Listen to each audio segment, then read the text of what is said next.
Hey, what's up, guys? This is Benny Ricciardi with rotocurve.com, and I'm here with our DraftKings MLB Benny's Bats edition for Tuesday, April 12th. We have a 10-game late slate starting at 7 o'clock Eastern time tonight.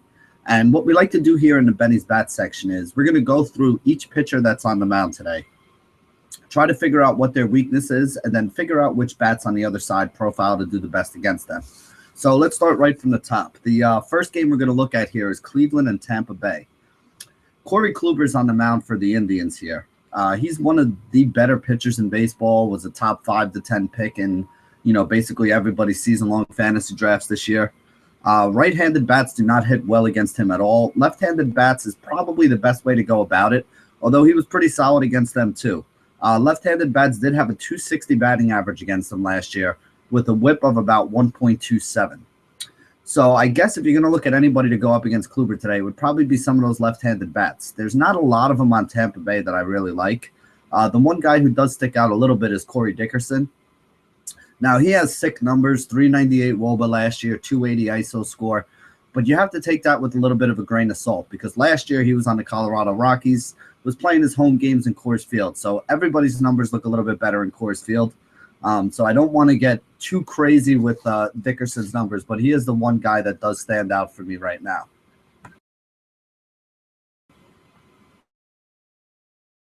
That game, we have Matt Moore going up for the Tampa Bay Rays. Now, a lot of people like Matt Moore. They talk about him like he's a big-time prospect and he's going to be a really good pitcher. But the numbers haven't, kind of shown that to us yet. Right-handed bats last year hit .315 against him with a 1.67 whip. Although he did only pitch limited innings, but he gave up 5 home runs in those 41 innings to those right-handed bats. So if I'm going to do anything here on Cleveland, I'm going to look to target some of the right-handed bats. Mike Napoli's one guy who jumps off the page to me. 403 WOBA, 285 ISO against left-handed pitching last year. Francisco Lindor up there at the top of the order, 381 WOBA, 200 ISO. And Juan Uribe, who they came over from, after bouncing around to a couple teams last year with the Dodgers and, eventually winding up with the Mets for their playoff run.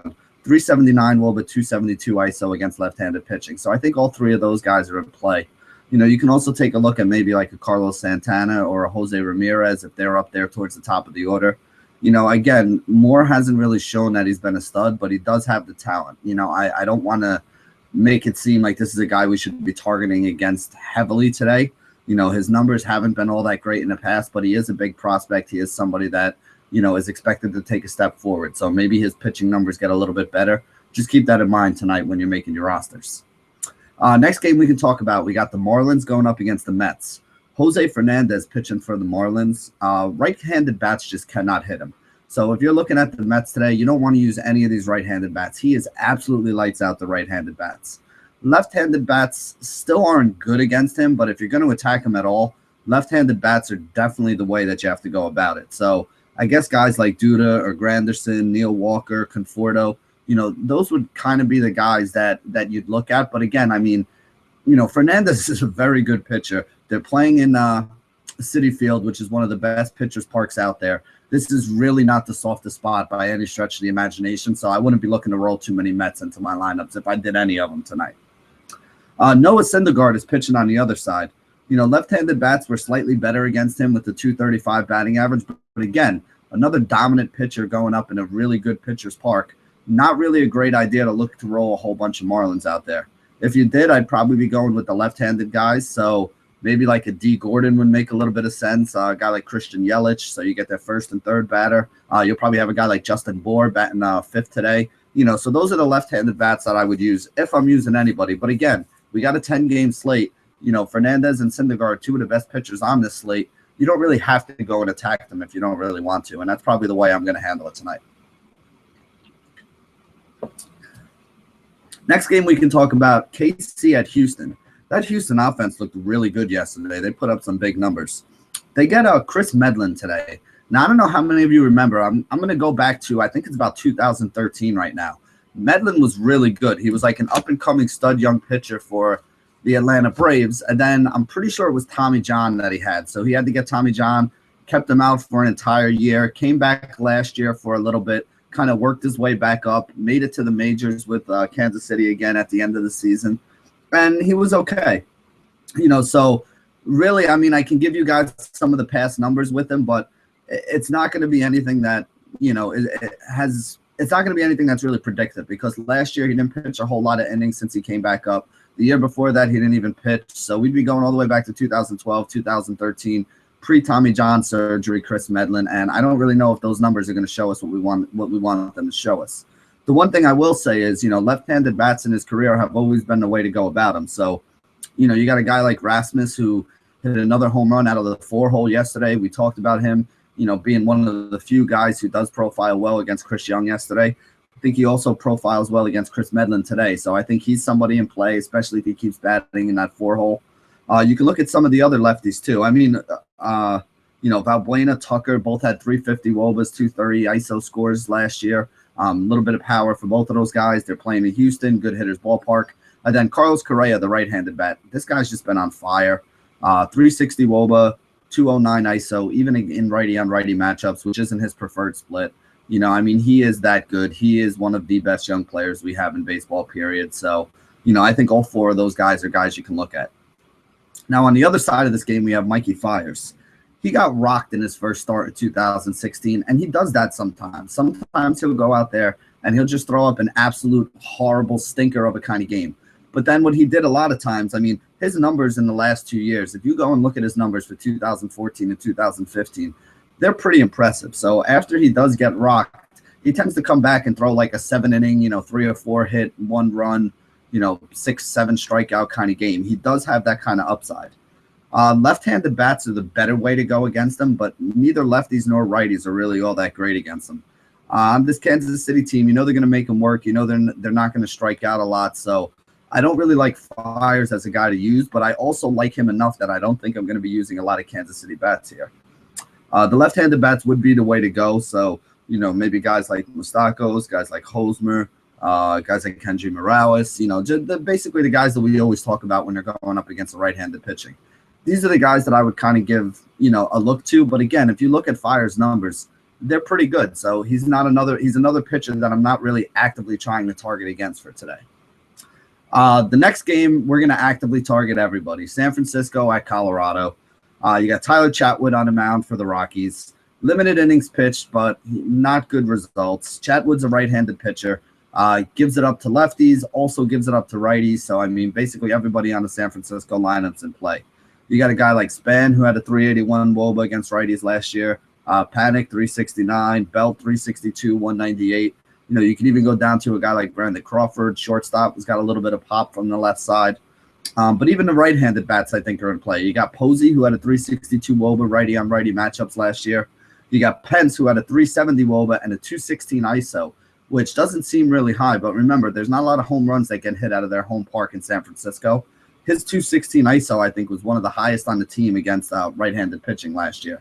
So Pence, Posey, Panic, Belt, Span, maybe even Crawford if you want to go down. I think you can use just about anybody on San Francisco.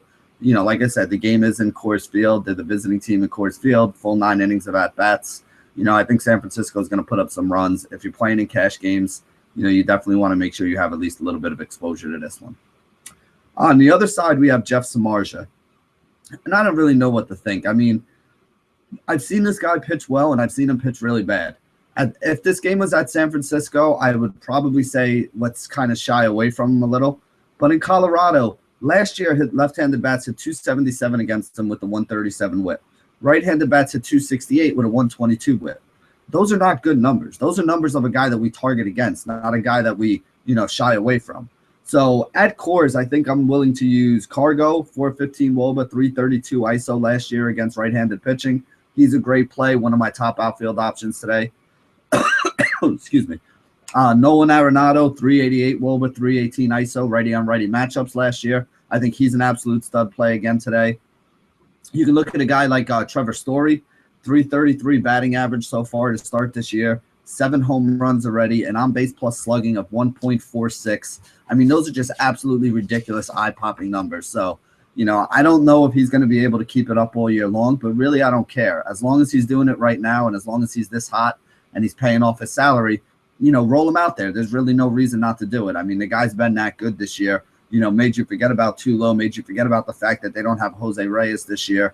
I mean, he's basically taken the reins of the shortstop position and said, this one's mine. And he's also hitting in the 2-hole. So he's right in the heart of the order, hitting at home in Coors Field, good hitters park, a lot of things going in their favor. So if you roster anybody on this, anybody in this game, San Francisco or Colorado today, you're going to get no arguments from me. I think it'll be one of the higher scoring games. And, for those of you who are new to MLB DFS, I think you're going to get your first taste of what Coors Field and the ownership when there's a good game in Coors Field is like. So the next game we're going to look at is Atlanta at Washington. Gio Gonzalez, the big lefty, going up for Washington, and right-handed bats pretty much smashed him last year. 272 batting average, 1.49 whip, only 7 home runs in 134 innings though. So he does not give up a lot of home runs, although he does give up a lot of base runners and a lot of hits to right-handed bats. The one guy that really kind of stands out to me on that Atlanta team going up against him is Adonis Garcia. This guy kind of flies under the radar. Had a big home run off Max Scherzer in the first or second inning last night. He's got a 4.12 WOBA and a 3.10 ISO score against left-handed pitching. Now, granted, it's in limited at-bats. He was on the team last year, but really didn't start playing until, later on in the year after the All-Star break. And when he did get in there, he started hitting. I want to say he's a Cuban immigrant, but I'm not 100% positive of that. But I'm pretty sure that he came over from Cuba, and they had him in like AAA or on the bench, just kind of getting him used to, things. And then when they finally threw him in there, it turns out that this guy can hit. So, he's somebody who's off to a pretty hot start for this year. Definitely the guy who I think makes the most sense to use here against Gio as a, right-handed bat going up against the big lefty. Now, on the other side of this game, we have Jhoulys Chacin. This might be a name that you guys remember as a guy we used to target against when he pitched in Coors Field. Now, obviously, his numbers were horrible if you look back, but he pitched in Coors Field. So, again, like we were saying with Corey Dickerson and his numbers, you got to take it with a little grain of salt when guys leave Coors and go pitch somewhere else. Atlanta is actually one of the better pitchers parks in the majors as opposed to Coors, which is the best hitters park in the major. So that alone should have an effect on his numbers. Now, with that being said, his numbers weren't good at all. Left-handed bats were the ones that had the highest average against him, but right-handed bats hit him pretty well too. Some of the guys that I'm looking to target here, anytime you have a right-handed bat with Bryce Harper up, he's got to be a guy that's in play. 478 WOBA, 354 ISO number last year against right-handed pitching. Those numbers are just off the charts, insane. Harper's going to be a high-owned play. He was 50% owned yesterday. Had a decent game. He's going to be pretty highly owned today. For cash games, I completely understand why people want to roll him out there. For tournaments, if you're going to get this guy at 50% owned, this is something we talked about yesterday. I told you guys how much I liked Giancarlo Stanton yesterday. I thought he was in a good spot to hit a home run, going up against the lefty Matz, who's, struggles against right-handed bats. Giancarlo Stanton and Harper were basically the same price yesterday, a couple $100 different. Harper was 52% owned. Stanton was 8% owned. Stanton homered, had a couple other things, and outscored Harper. So if you're playing in a tournament and you're saying to me, oh, well, how can I fade Harper today, Ben? He's in such a good spot. You're right. I'm not saying that he isn't in a good spot. But if you know that a guy's going to be 50% owned or that all your other, fellow DFS players are going to find their way to him as well, if you want to do something that can help you get up to the top of a tournament, you got to find a way to beat that guy. So it's not, well, let's just take some other punt or let's take the guy going up against Clayton Kershaw today. There are always other good players in good spots. Maybe not the most obvious standout greatest spot like Harper might have been yesterday. But again, Stanton was in a good spot. Today we have guys like Nelson Cruz, who's expensive, that's in a good spot. There's always another guy who's close to him in price who you think is going to be lesser owned because everybody else is paying up for the other guy. So when you're playing in your cash game team, sure, take the chalk guy. That's the smart play. But if you're playing in a tournament, you got to try to go away from what everybody else is doing if you want to give yourself upside. And remember, especially in baseball, you only get 4 chances to go up there and do something. Baseball is a sport where the variance is very big. So just because on paper, Bryce Harper looks like the automatic absolute start that everybody needs on their team, it doesn't always work out that way. So if you can find another guy who you think is in a good spot as well, and he does outscore Harper, you're going to put yourself ahead of a lot of the field. The only other guy that I'm really looking at on that Washington team, Daniel Murphy, the other lefty, 342, 193 were his numbers last year, which aren't anything great. But, we've seen this guy be a very good hitter against right-handed pitching. Just look at what he did in the playoffs last year by basically carrying the Mets all the way to the World Series. His hot bat was one of the things that got them into the playoffs, and then it was one of the things that helped them win all those playoff games to go on when they were, basically struggling a little bit on the offensive side of the ball when they were at the plate. So Murphy, Harper, probably the two guys I want to go up against Chastain against. But remember, this guy's numbers are horrible. So if you wanted to stack up Washington, I wouldn't even be opposed to that. Guys like Ryan Zimmerman and Worth and Rendon, even Michael Taylor at the top of the order. These guys are all starting to hit a little bit and be viable options. Not the greatest ballpark, Washington, for home runs, but it does actually yield a decent number of hits. So just keep that in mind. Again, it pales in comparison to a place like Coors Field that we have going on today. But I do think that this Washington team is in a good spot. Another game we can talk about, San Diego at Philly. For San Diego, they're pitching a guy named Robbie Erlin, who came up and threw a couple innings for them last year. Right-handed bats hit almost 300 against him with a 140 whip and 6 home runs in 43 innings. Darren Ruff, coming off the bench, will probably be in the middle of the order. One of my favorite platoon players in all of MLB. He absolutely smashes the ball off left-handed pitching. The problem that you may have with him is late in the game, if they bring in a right-handed reliever, you may see Ryan Howard get substituted in for him to take the at-bat against the right-hander. But at least early in the game, for at least his first 2 or 3 at-bats, you should be in a really good spot with Darren Ruff. Darren Ruff had a 466 WOBA and a 289 ISO score last year against left-handed pitching. So this guy is a platoon specialist, but he's a very good platoon specialist. He's one of those guys that you do want to target. I think 3 at-bats out of him with the price that he's at today is probably even worth it for how good he is in righty-lefty matchups. Next guy I want to talk about is Cameron Rupp. 387 WOBA, 242 ISO number for the catcher. Had a pretty decent game yesterday. This guy is really, really solid. They're at home in Philly. Very good hitter's ballpark. Rupp does have a little bit of power. Whether it's him or Ruiz behind the plate, they both hit left-handed pitchings pretty well. So I think either one of those two guys is in play. Hopefully they're batting in the 5th or 6th spot in the order. That would make me like them even more. Next guy we talk about, Miguel Franco, definitely in play. 360 WOBA, 232 ISO last year against left-handed pitching. He's going to be hitting cleanup, again, at home in Philly. Great hitter's ballpark. Really like Franco here as well. Don't worry about the knock that he picked up the other day. He was back in the lineup today, so he's somebody else that you can look at. Cesar Hernandez, my boy. Hail Cesar. 340 WOBA, hitting in the 2-hole. Stolen base potential. And just so you guys know, this is the reason why we love Cesar Hernandez. This is the reason why when DK sent those emails and you saw a lot of big players posting it, a lot of them had Cesar Hernandez 15, 18, 25% of the time. The guy is below $3,000. Every time he gets on base, he tries to steal, and then hopefully somebody can knock him in. So if he walks or hits a single, that's 2 or 3 fantasy points. If he steals, now he's up to 7 or 8 fantasy points. And then if he scores a run, he's at 9 or 10 fantasy points. And his price is $2,800. So if you can get 9 fantasy points out of a guy for $2,800, you have over $3. You have over 3 points per $1,000 of cost. You start with $50,000, you get over 3 points per 1,000 of cost. You're going to end up with a score in the 150s. You end up with a score in the 150s. You're cashing in GPPs on just about every night. You're cashing every one of your double ups. You're winning most of your head-to-heads. You're cashing every 50-50 that you're in, and you're probably even winning a lot of like the 3-mans or coming in the top 3 in the 10-man tournaments if you're somebody who plays those small ones. So you know what? There is no reason not to be using this guy. He's second base eligible. He's cheap, and he's been giving us solid return. Like I said, all it takes for him is really 1 hit or 1 walk, because every time he gets on base, he's looking to steal.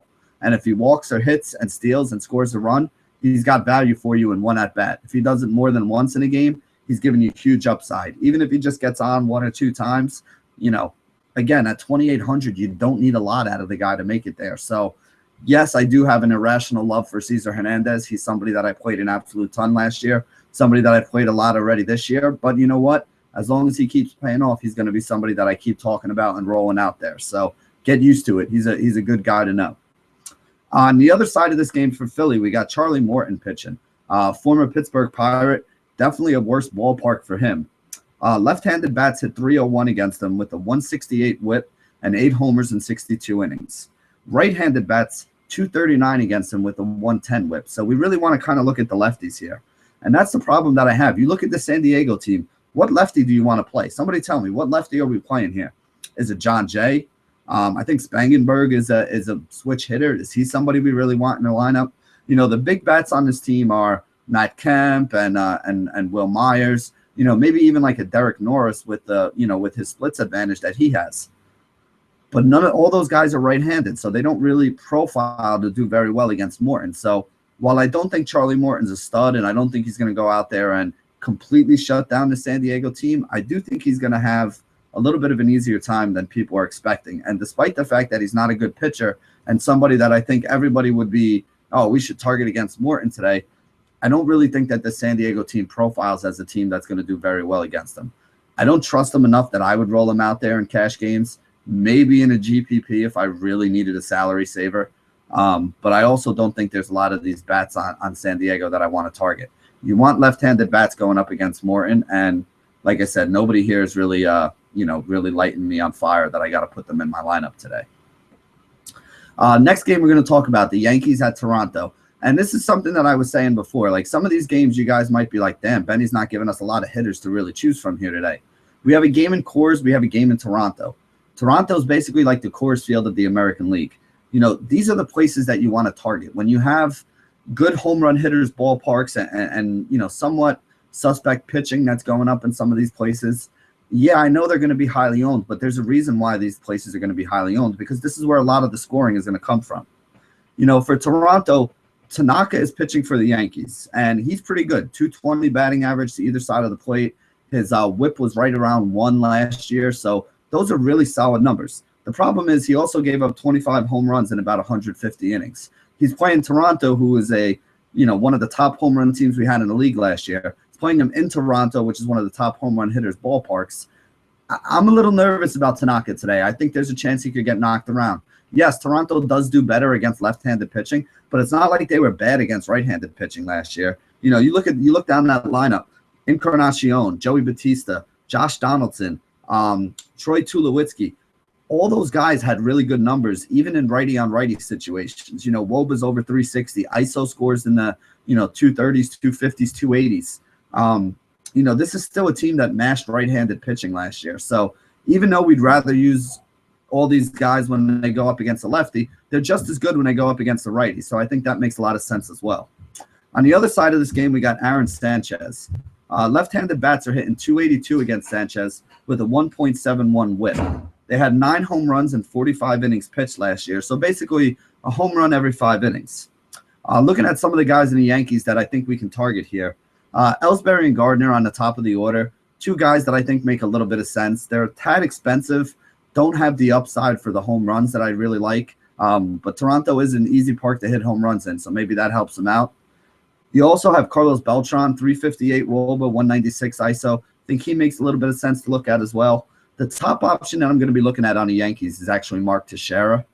399 WOBA, 339 ISO against right-handed pitching last year, batting from the left side. This is a guy that does have a lot of power, hits in the middle of the order, should be in a pretty good spot here. You can also look at, if we're looking for lefties, you can also look at Brian McCann, the catcher. There's not a lot of good catchers out there, so I don't really love McCann today, but I do like him a lot better than most of the other options that we have.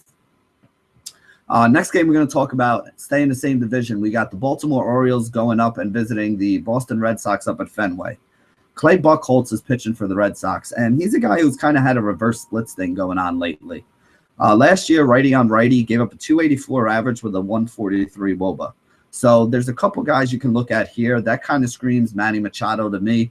Anytime I see a righty on righty situation, reverse split situation with the Orioles, Machado was very good in righty on righty situations last year, like a 388 WOBA and a 2-something ISO score, 260, 250. So I think he's in a pretty good spot. The other guy that I want to look at is actually Chris Davis. Davis against right-handed pitching has a 410 WOBA with a 350 ISO last year. More importantly, though, he's faced Buchholz 24 times in his career, has 8 hits against him. 2 of those hits have been for home runs. So for those of you who are big BBP guys, I think Chris Davis is one of those BBP guys that you want to take a look at, because he has seen the ball well and hit the ball well against Clay Buchholz this year. Next guy we can talk about is Mike Wright, who's going to be the pitcher going up for Baltimore.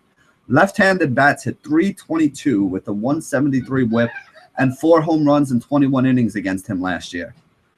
He had 9 home runs allowed in 44 innings total, so he is somebody who can do a good job knocking the ball out of the park.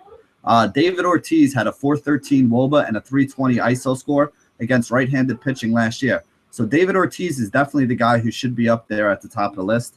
Definitely going to be the one guy that I really like here. You can look at some of the other guys like Buchholz and Mookie Betts, some of the other guys that hit from the left side, but David Ortiz is easily the one that stands out for me.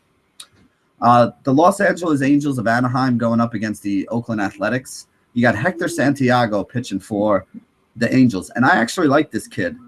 Right-handed bats were the ones who did best against him last year. He's a left-handed pitcher, and they only hit 229 with a 129 WOBA.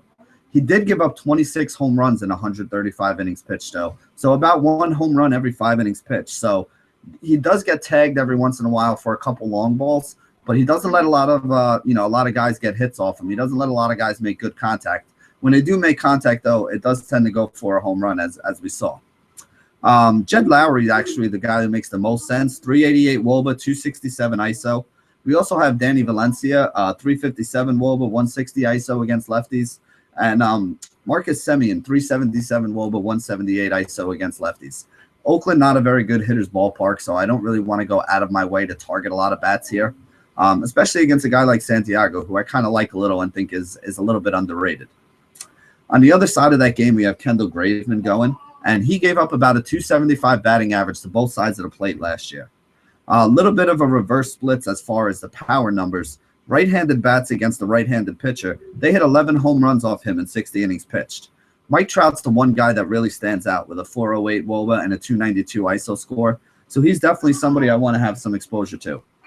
On the Texas versus Seattle game, which is the last game up we have here today, we got Wade Miley, who's a left-handed pitcher. Right-handed bats hit 272 against him with a 144 WOBA. Adrian Beltre, probably the guy who stands out the most. 393 WOBA, 237 ISO score last year. You know, he's probably the one bat on Texas that I would want. Remember, this game's in Seattle, not a very good hitter's ballpark, not really a place I'm looking to take a lot of hitters at. Other side of this game, we got Derek Holland, a left-hander. Right-handed bats have been much better against him in the last 3 seasons, and I use 3 seasons because it's still a limited sample size, so not a lot for me to really give you numbers that I think are going to be very predictive. But we do know that right-handed bats are slightly better, and he is a left-handed pitcher. Nelson Cruz for Seattle is a guy who absolutely mashes left-handed pitching. 459 WOBA, 315 ISO against left-handed pitching, so he's definitely somebody in play, another one of my top outfield options on the day. Again, anytime we're talking about Cruz, we also have to mention Franklin Gutierrez. 411 WOBA, 298 ISO score. You know, he's like a cheaper and slightly less talented version of Nelson Cruz, which might be a little bit of a, stretch there. But for people who remember this guy at the end of last year, he was putting up every bit as good of numbers as Cruz was at the end of the season. These two guys were the 2 right-handed bats that they had that, they really used to attack left-handed pitching whenever they threw a lefty against them. The only other guy I'd really probably look at here, Kyle Seager, 357 WOBA, 214 batting average. He's actually pretty good in those lefty-on-lefty situations, so he might be another guy. But remember, the game's in Seattle, so not a great hitter's park, not really a place that we're looking to target a whole bunch of guys. But again, I did want to give you all the guys that are options here today. So that sums it up. We got a big 10-game slate for tonight. There's a lot of money on the line. I know DraftKings is running that big $20 swing for the fences tournament or whatever they're calling it.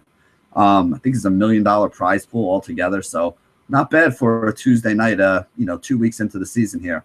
There has been a little bit of overlay in a lot of the contests over there, so, we might even get a little bit of overlay out of this tonight. So overlay is always a good thing. Instead of 20% of the field cashing, get a little bit of overlay. Maybe it's 24 or 25%. So if you had one of those rosters that might have bubbled, if the thing filled, if there's overlay, sometimes you get it to sneak it in there. And also, there's really no rake, and there's a contest with overlay. If the contest has enough overlay where they don't cover it, you're basically playing for, free money, which is always nice as well. So that wraps it up for our Benny's Bat section here at rotocurve.com. Thank you guys for joining us. And as always, stay classy, DFS.